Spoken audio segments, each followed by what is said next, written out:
الحمدللہ رب العالمین والصلاة والسلام علی محمد وآلہ واصحابہ اجمعین اما بعد فاعوذ باللہ السمیع العلیم من الشیطان الرجیم من ہمزہ ونفخہ ونفثہ۔ اگلی بحث ہماری وہ تعوذ اور استعاذہ کے بارے میں ہے۔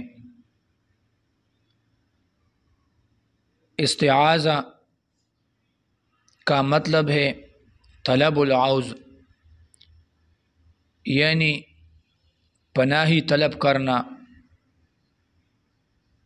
کسی سے کسی کے بارے میں پناہی طلب کرنا۔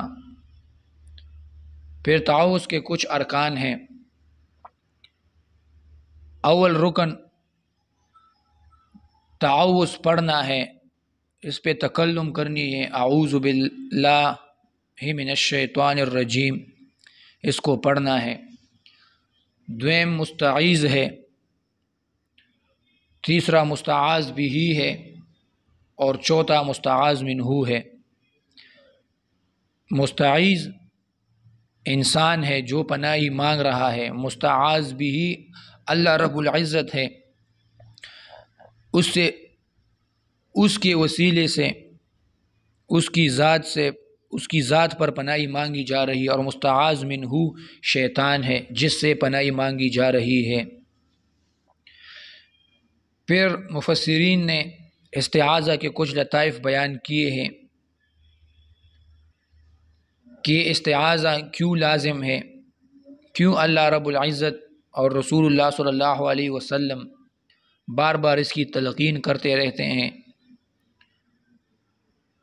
تو امام رازی رحمہ اللہ اپنی تفسیر کتاب و تفسیر الکبیر میں فرماتے ہیں انہا مشتملۃ علی مسائل کثیرہ، یہ تعوذ بہت سارے مسائل پر مشتمل ہے کہ انسان پر لازم ہے کہ وہ اپنے نفس کو محظورات اور منہیات سے بچائے جس پر شیطان امر کرتا ہے۔ وہ محظورات، وہ منہیات کبھی عقیدے سے متعلق ہوتی ہے، کبھی اعمال ظاہرہ سے متعلق ہوتی ہے، تو اس لیے ان تمام سے پناہی وہ انسان کے لیے ضروری ہے۔ اور وہ پناہی انسان کو حاصل نہیں ہو سکتی بنا تعوذ کے، اس لیے تعوذ انسان کے لیے لازم ہے۔ دوسرا لطیفہ یہ ہے کہ تعوذ اس میں انسان ان عقائد اور اعمال سے پناہی مانگتا ہے جو اللہ رب العزت کے احکامات، اوامر اس کے خلاف ہو، اور تسمیہ اس میں وہ عقائد اور اعمال ہوتے ہیں جو ایک مومن اور مسلم کے شان کے موافق ہو، اللہ رب العزت کے احکام کے موافق ہو۔ تو یہ تعوذ یہ بمنزل تخلیہ ہے، اور تسمیہ بمنزل تحلیہ ہے، اور تخلیہ مقدم ہوتا ہے تحلیہ پر، تو اسی لیے تعوذ کو تسمیہ پر مقدم کیا گیا ہے۔ یعنی انسان پہلے اپنے گندے اعمال، گندے عقائد، باطل اعمال، باطل عقائد، ان سے خود کو، اپنے ذہن کو، اپنے روح کو، اپنے قلب کو، اپنے دل کو وہ پاک کرا دے، طہارت قلبی اور روحانی آ جائے، تزکیۃ النفس انسان میں آ جائے، تو پھر جا کر اس میں اچھے صفات، اچھے اخلاق، اچھے اعمال اور اچھے عقائد وہ ان کا اجرا ہو سکے گا۔ تو تسمیہ تحلیہ ہے، بمنزل تحلیہ۔ تیسرا لطیفہ یہ بیان کیا گیا ہے کہ وفی التعوذ الفرار والعروج الی اللہ من الانجاس الشیاطین، کہ تعوذ میں اللہ رب العزت کی طرف فرار ہے، انسان بھاگتا ہے، ففروا الی اللہ، اللہ کی طرف انسان کا سفر شروع ہوتا ہے، من الانجاس الشیاطین، شیاطین اور سرکش مخلوقات کی نجاستوں سے، ان کی نحوستوں سے۔ دویم، تعوذ میں اعتراف عجز النفس پر کہ انسان عاجز ہے، ان کا نفس کمزور ہے، اور اعتراف قدرت اللہ العظیم پر کہ اللہ تعالیٰ کی قدرت وہ بہت عظیم ہے۔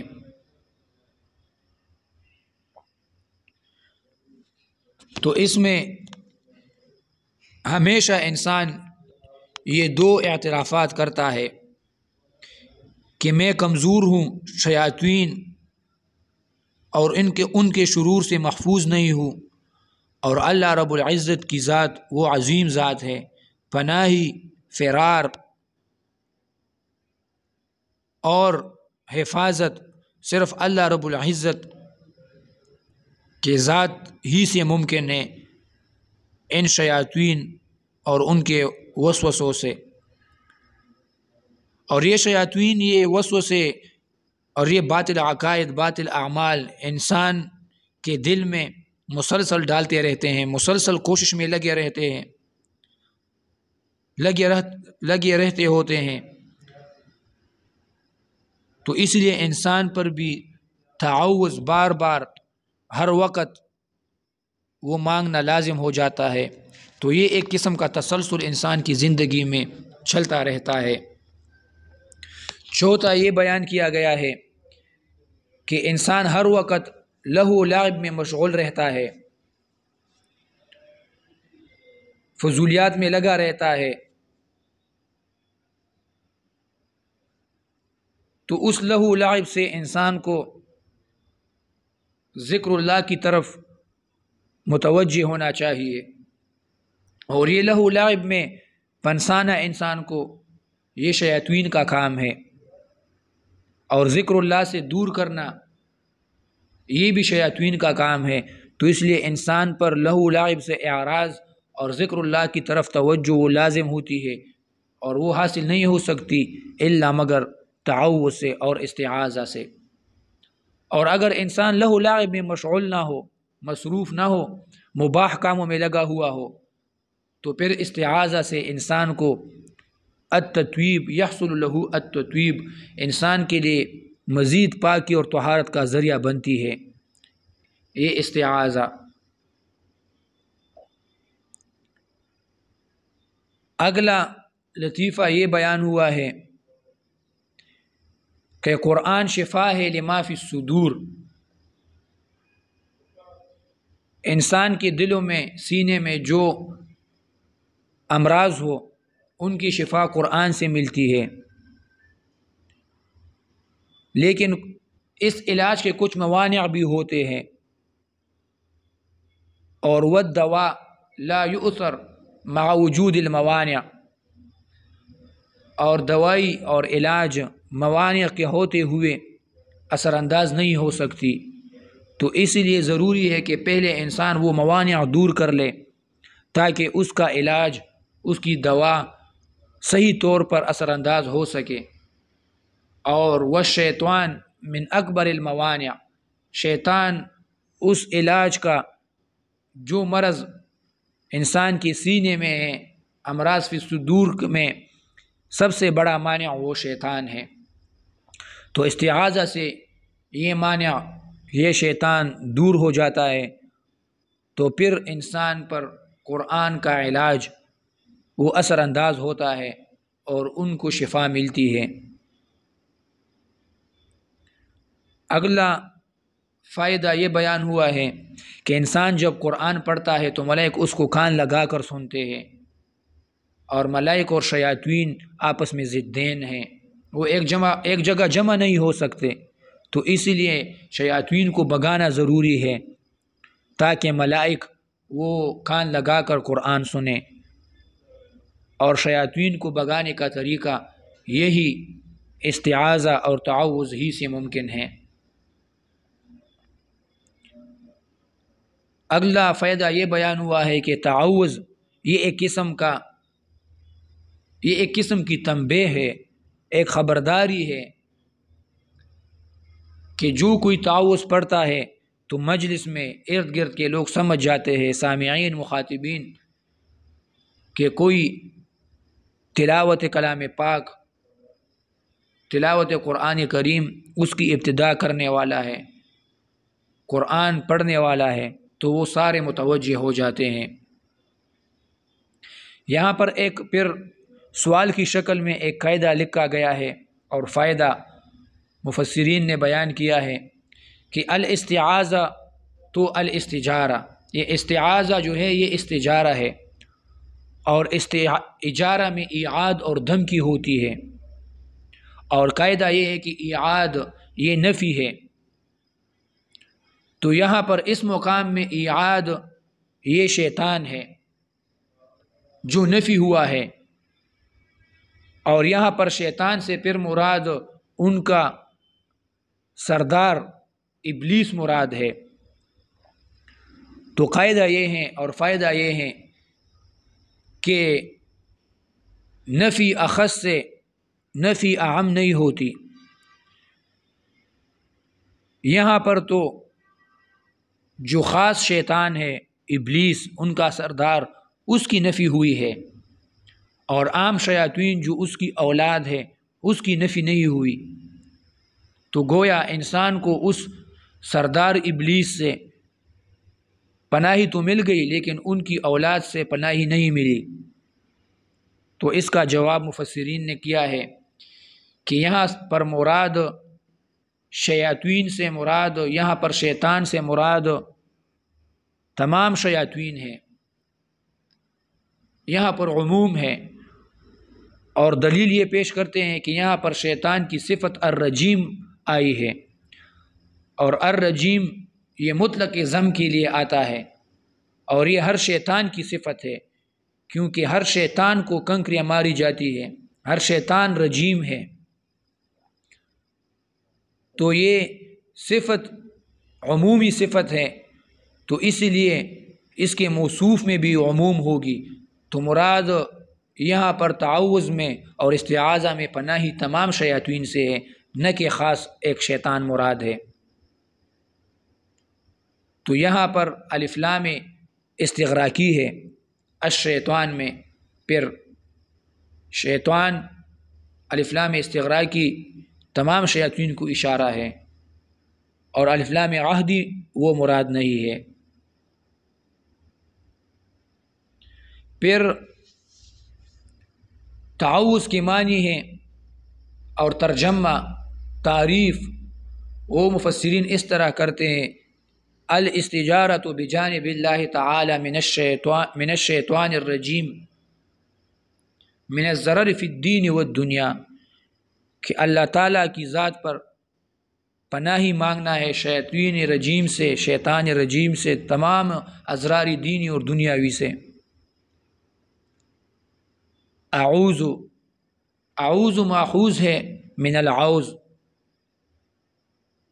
عوذ کہتے ہیں الاستیجار الی الغیر والتعلق به، کسی غیر پر پناہی مانگنا اور اس سے تعلق قائم کرنا۔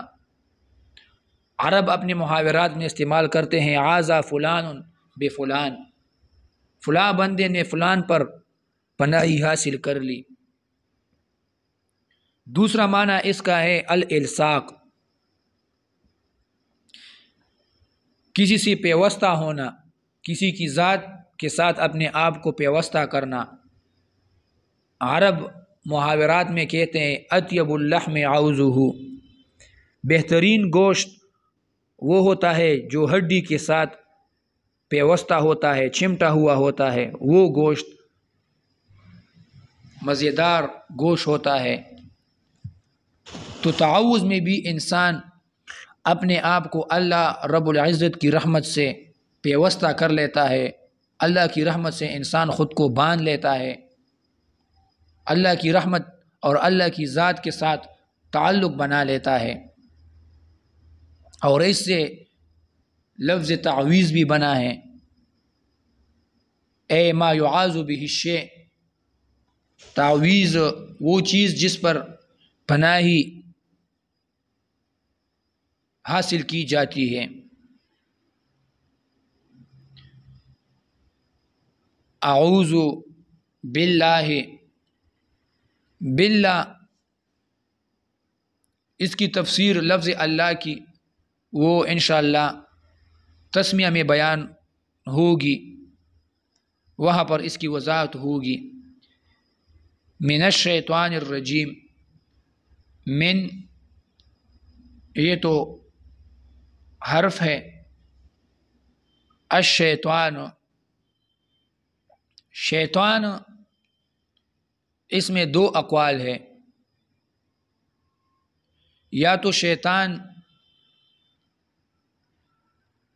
اس کا نون اصلی ہے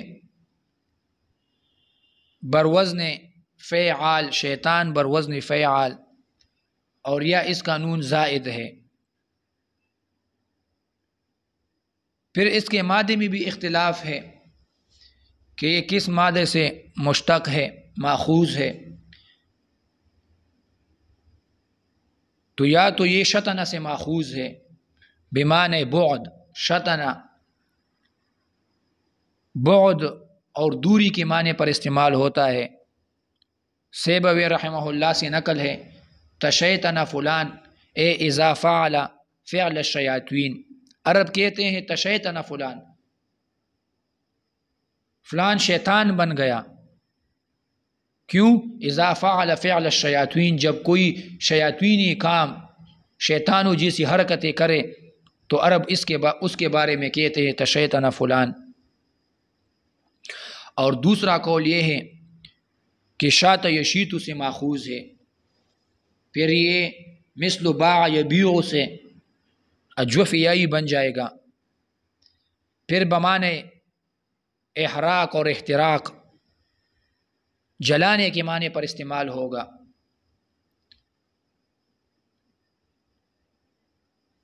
اور پھر اس مادے میں بطلان کا معنی بھی ہے، بطلان بھی اس کے ساتھ لازم معنی ہے، کیونکہ شیطان خود بھی باطل ہے، باطل کام اور باطل عمل خود بھی کرتا ہے، اور دوسروں کو بھی باطل اعمال اور عقائد اپنانے پر اکساتا ہے، اس کی دعوت دیتا ہے۔ تو پھر اس میں باطل پرستی کا معنی بھی اس کے ساتھ لازم اور ملزوم ہے۔ پھر قرآن اور حدیث میں ہر سرکش اور ہر باطل انسان اور جن اور حیوان، ان پر اطلاق ہوا ہے شیطان کا، انسانوں پر بھی شیاطین کا اطلاق ہوا ہے۔ سورہ انعام میں ارشاد ہے وَكَذَلِكَ جَعَلْنَا لِكُلِّ نَبِيٍّ عَدُوًّا شَيَاطِينَ الْإِنسِ وَالْجِنِّ، تو وہاں پر شیاطین الانس والجن سے معلوم ہوتا ہے کہ انسانوں میں بھی شیاطین ہوتے ہیں۔ اور مسند احمد کی روایت ہے، ابو ذر رضی اللہ عنہ کو رسول اللہ صلی اللہ علیہ وسلم نے فرمایا تھا، یا ابا ذر هل تعوذت من شیاطین الانس والجن، اے ابا ذر کیا تم نے شیاطین انس، انسانی شیاطین اور جنی شیاطین سے پناہی مانگی ہے؟ تو ابو ذر رضی اللہ عنہ نے فرمایا، یا رسول اللہ کیا انسانوں میں بھی شیاطین ہوتے ہیں؟ تو رسول اللہ صلی اللہ علیہ وسلم نے فرمایا نعم، انسانوں میں بھی شیاطین ہوتے ہیں، اس طرح حیوانات میں بھی شیاطین ہوتے ہیں۔ رسول اللہ صلی اللہ علیہ وسلم نے فرمایا الکلب الاسود شیطان، کالا کتا یہ شیطان ہے۔ اور امام راغب رحمہ اللہ مفردات میں فرماتے ہیں کہ ہر بد اخلاق، بد ذوق، چاہے انسان ہو، جانور ہو یا جن ہو، اس کو شیطان کہتے ہیں۔ اور پھر تعمیم یہ ہے کہ ہر بد اخلاقی کو شیطان کہا گیا ہے۔ الحسد شیطان والغضب شیطان، حسد، غصہ یہ بد اخلاق ہیں، اس کو بھی شیطان کہا جاتا ہے۔ اعوذ باللہ من الشیطان الرجیم۔ الرجیم یہ صفت ذامہ ہے، یہ ذم کے لیے آیا ہے، مزید وضاحت شیطان کے لیے، اور یہ رجم سے ماخوذ ہے۔ رجم کہتے ہیں الرمی بالرجام، پتھر اور چھوٹی چھوٹی کنکریوں سے کسی چیز کو مارنا، اور اس سے مرجوم بھی اخذ ہے، وہ شخص جس کو لوگ کنکریاں مار مار کر وہ قتل کر دیتے ہیں۔ قرآن میں بھی انبیاء کے بارے میں استعمال ہوا ہے، اپنی اقوام مکذبہ نے ان کو کہا تھا وَلَوْلَا رَحْتُكَ لَرَجَمْنَاكَ، اگر تمہارا یہ قوم اور قبیلہ تمہارا ساتھ نہ دیتے تو ہم تمہیں رجم کر دیتے، کنکریاں مار کر تمہیں قتل کر دیتے۔ بے بنیاد بے دلیل اٹکل باتوں ان کو بھی رجم بالغیب سورہ کہف میں ان پر بھی رجم کا اطلاق ہوا ہے۔ پھر اس کے ساتھ طرد، خروج اور بگانے کا معنی لازم ہے، کیونکہ شیطان بھی مطرود ہے، اس کو بھی خارج کر دیا گیا ہے، اس کو بھی بگایا گیا ہے، اللہ کی رحمت سے خارج ہے، ملأ الاعلیٰ ملائک کی مجلس سے وہ خارج ہے، جنت سے اس کو خارج کیا گیا ہے، اس کو بگایا گیا ہے۔ پھر کلمات تعوذ، تو 4 قسم کے کلمات تعوذ میں نقل ہے احادیث میں، مختلف احادیث میں۔ اعوذ باللہ من الشیطان الرجیم، دوسری اعوذ باللہ السمیع العلیم من الشیطان الرجیم، تیسری اعوذ باللہ من الشیطان الرجیم من نفخہ ونفثہ وہمزہ، چوتھی اعوذ باللہ السمیع العلیم من الشیطان الرجیم من نفخہ ونفثہ وہمزہ۔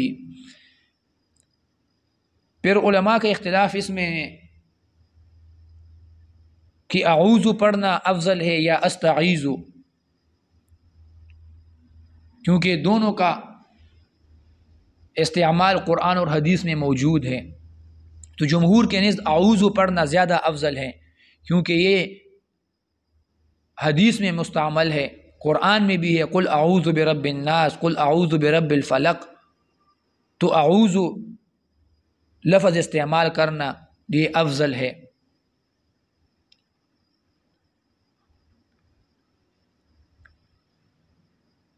اور حدیث میں بھی اعوذ کا لفظ استعمال ہوا ہے، جو اوپر دعائیں ہم نے پڑھی اعوذ باللہ من الشیطان الرجیم، اعوذ باللہ السمیع العلیم،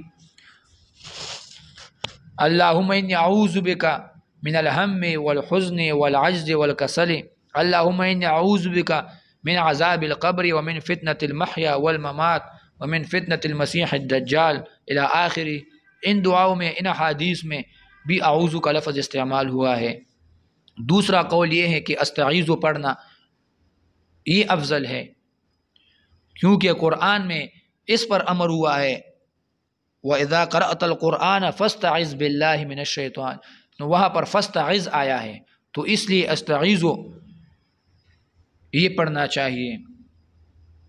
بہرحال اعوذ اور استعیذ پھر دونوں کے معنی میں ترادف ہے، دونوں کا معنی ایک ہے۔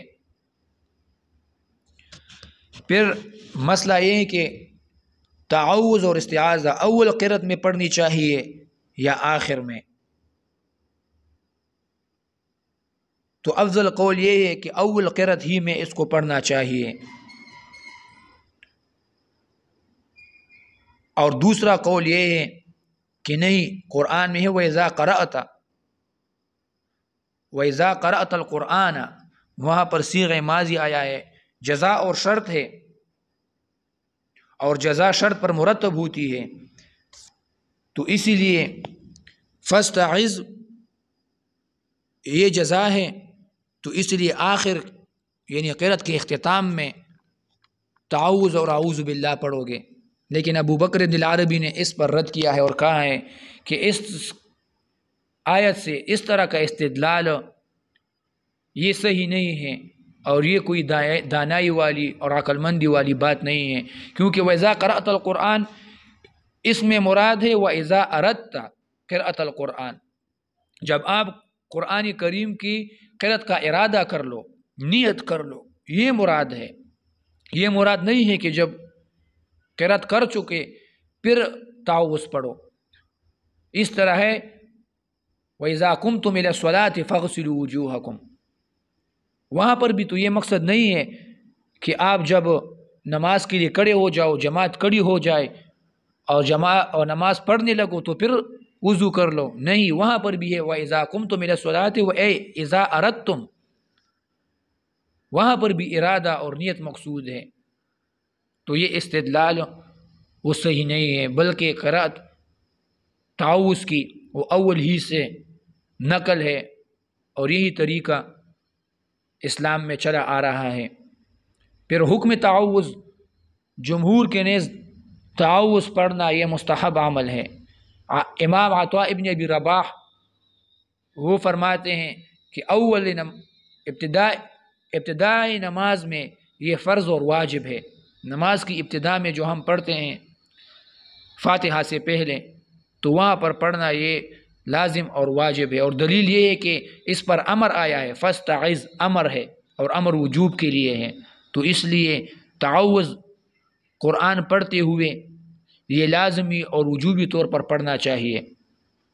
اور دویم دلیل دوام رسول اللہ صلی اللہ علیہ وسلم کا ہے کہ رسول اللہ صلی اللہ علیہ وسلم نے ہمیشہ اس پر دوام کیا ہے، کسی حالت میں اس کو نہیں چھوڑا۔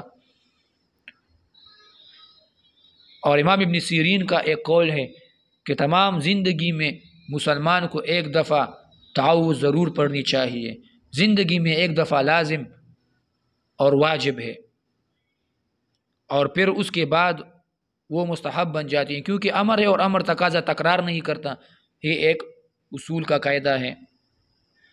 لیکن قول یہی صحیح ہے کہ قراءت تلاوت کرتے وقت تعوذ وہ لازم ہے، واجب ہے۔ اوقات تعوذ کن اوقات میں پڑھنی چاہیے؟ شیاطین کے وسوسوں کے وقت، وَإِمَّا يَنزَغَنَّكَ مِنَ الشَّيْطَانِ نَزْغٌ، جب انسان کو وسوسہ محسوس ہو اس وقت یہ لازم ہو جاتی ہے۔ غصہ کے وقت ادفع باللتی ہی احسن، انسان کو غصہ جب آ جائے تو اس وقت تعوذ لازمی پڑھنی چاہیے۔